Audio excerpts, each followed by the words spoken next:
Colombia ഭൂചലനത്തിൽ മരണസംഖ്യ 240 കടന്നു. 500-ലധികം പേർക്കാണ് പരിക്കേറ്റത്. കെട്ടിടങ്ങൾക്കടിയിൽ കുടുങ്ങിക്കിടക്കുന്നവർക്കായുള്ള രക്ഷാപ്രവർത്തനം ഇപ്പോഴും തുടരുകയാണ്. ദുരന്ത ബാധിത പ്രദേശങ്ങളിൽ ധനസഹായവും പുനരധിവാസവും വേഗത്തിലാക്കാൻ രാജ്യത്ത് അടിയന്തരാവസ്ഥ തന്നെ പ്രഖ്യാപിച്ചിട്ടുണ്ട്. ഇന്റർനാഷണൽ ഡെസ്കിൽ നിന്ന് ഇപ്പോൾ ശ്രുതി എസ് നമുക്കൊപ്പം ചേരുകയാണ്. ശ്രുതി, അപ്പോൾ കൊളംബിയയെ പിടിച്ചു കുലുക്കിയ തകർത്തെറിഞ്ഞ വലിയൊരു ദുരന്തമായി മാറുകയാണല്ലേ ഈ ഭൂചലനം? അതേ ഷിഹാസ്, ശ്രുതി, രാജ്യം തന്നെ സ്തംഭിച്ചിരിക്കുകയാണെന്ന് പറയാം. എല്ലാ തരത്തിലുള്ള പ്രവർത്തനങ്ങളും രക്ഷാപ്രവർത്തനം ഒഴികെ മറ്റൊന്നും രാജ്യത്ത് ഇപ്പോൾ നടക്കുന്നില്ല.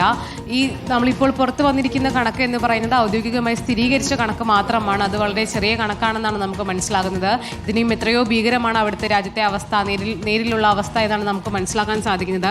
ആയിരക്കണക്കിന് പേരെ ഇപ്പോഴും കാണാനില്ല. ഹോട്ടലുകൾ കേന്ദ്രീകരിച്ചും തകർന്ന കെട്ടിടങ്ങൾക്കുള്ളിലും മറ്റും ഇപ്പോഴും തെരച്ചിൽ പുരോഗമിച്ചുകൊണ്ടിരിക്കുകയാണ്. നമുക്കറിയാം, തിങ്കളാഴ്ച രാവിലെയാണ് വലിയ ഭൂകമ്പം, രാജ്യത്തെ തന്നെ കുലുക്കിയ ഭൂകമ്പം കൊളംബോയിൽ ഉണ്ടാകുന്നത്. അതിനുശേഷം 70-ലധികം തുടർചലനങ്ങൾ രാജ്യത്തിൻ്റെ പല ഭാഗത്തായിട്ട് അനുഭവപ്പെട്ടിട്ടുണ്ടെന്നാണ് പറയുന്നത്. അത്തരത്തിൽ വലിയൊരു ഭീകരമായ അവസ്ഥ ഇപ്പോഴും രാജ്യത്ത് നിലനിൽക്കുന്നു.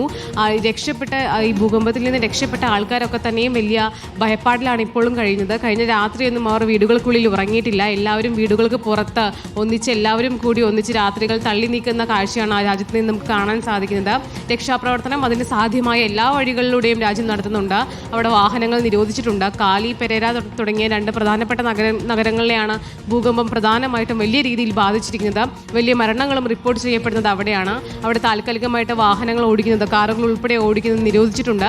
രക്ഷാപ്രവർത്തനം മാത്രമാണ് അവിടെ നടക്കുന്നത്. രക്ഷാപ്രവർത്തനക്കാർ എത്തിപ്പെടാൻ പറ്റുന്ന വാഹനങ്ങൾ മാത്രമാണ് ഇപ്പോൾ നടക്കുന്നത്. നമ്മൾ കഴിഞ്ഞ ദിവസങ്ങളെല്ലാം സൂചിപ്പിച്ചിരുന്നത് പോലെ എയർപോർട്ടുകൾ വഴി മറ്റ് യാത്രകളെല്ലാം നിരോധിച്ചിട്ടുണ്ട്. രക്ഷാപ്രവർത്തനം മാത്രമാണ് എയർപോർട്ട് വഴിയും നടക്കുന്നത്.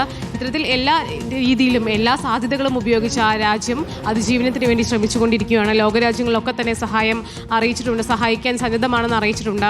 ഇന്ത്യ ഉൾപ്പെടെയുള്ള ലോകരാജ്യങ്ങൾ എന്ത് രീതിയിലുള്ള സഹായം വേണമെങ്കിലും നൽകാമെന്ന് അറിയിച്ചിട്ടുണ്ട്. അമേരിക്ക ഇതിനോടകം തന്നെ സഹായധനം നൽകിയിട്ടുണ്ട്, കൊളംബിയയ്ക്ക് നൽകിയിട്ടുമുണ്ട്. അവിടെ ഇപ്പോൾ രക്ഷപ്പെട്ട അതിജീവിച്ചുകൊണ്ടിരുന്ന ആൾക്കാരെയും പഴയ ജീവിതത്തിലേക്ക് തിരികെ കൊണ്ടുവരിക എന്ന് പറയുന്നതും രാജ്യത്തിന് വലിയ വെല്ലുവിളിയായിരിക്കുമെന്നുള്ള കാര്യം ഉറപ്പ് തന്നെയാണ്. അവർക്ക് ഇതിനോടകം തന്നെ സഹായങ്ങൾ പലതും രാജ്യം പ്രഖ്യാപിച്ചിട്ടുണ്ട്. ഇപ്പോൾ താമസത്തിന് വേണ്ടിയിട്ട് താൽക്കാലികമായിട്ട് താമസ സൗകര്യം, വാടക വീടുകൾ കണ്ടെത്താൻ വേണ്ടിയിട്ടുള്ള സഹായമൊക്കെ തന്നെയും രാജ്യം പ്രഖ്യാപിച്ചിട്ടുണ്ട്. എന്തായാലും എല്ലാ സാധ്യതയും ഉപയോഗിച്ച് അതിജീവനത്തിലേക്കുള്ള പാതയിലാണ് ഇപ്പോൾ കൊളംബിയ. ശ്രുതി, ഷിഹാസ്. ശരി, ശ്രുതിയാണ് വിവരങ്ങൾ നൽകിയത്.